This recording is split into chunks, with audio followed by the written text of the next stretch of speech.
गांव के बाहरी हिस्से में एक पुरानी हवेली थी जिसे लोग शैतान की हवेली कहते थे। वहां कोई जाने की हिम्मत नहीं करता था क्योंकि कहा जाता था कि वहां एक भूखा शैतान रहता है।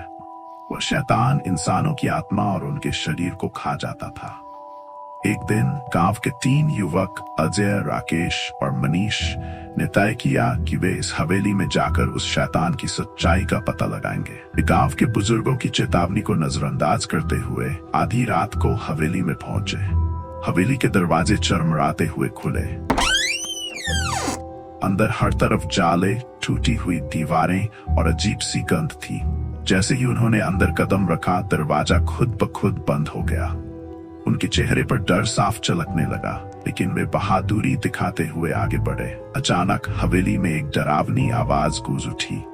कौन है जो मेरी नींद में खलल डाल रहा है? तीनों दोस्त सहम गए। राकेश ने हिम्मत करके कहा, हम ये जानने आए हैं कि यहाँ सच में कोई शैतान है या नहीं। तभी एक ठंडी हवा चली और एक काले धुएं से भरा शरीर उनके सामने प्रकट हुआ। उसकी लाल आंखें और भयंकर दांत देखकर तीनों की रूह कांप गई। वह भूखा शैतान था। शैतान ने ठाका लगाया और कहा, तुमने मेरी हवेली में कदम रखा है, अब तुम मेरी भूख मिटाओगे। अजय ने भागने की कोशिश की, लेकिन जैसे ही उसने दरवाजे की ओर दौड़ लगाई, दरवाजा गायब हो गया। चारों ओर अंधेरा छा गया और शैतान की काली परछाई उन्हें घेरने लगी।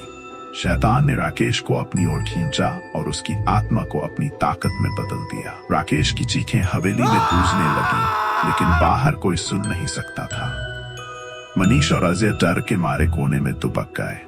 मनीष ने कांपते हुए कहा, हमें कुछ करना होगा, वरना हम भी मारे जाएंगे। अजय ने अपने बैग से माचिस और तेल निकाला, जो वे जंगल में आग जलाने के लिए लाए थे। उसने शैतान को भटकाने के लिए चारों ओर तेल छिड़क दिया और माचिस जला दी। हवेली में आग भड़क उठी और शैतान की चीखें चारों ओर गूंजने लगी। आग की लपटों में फंसा शैतान चिल्लाने लगा, तुम मुझसे बच नहीं सकते। मैं हमेशा भूखा रहूंगा और तुम्हारा इंतजार करूंगा।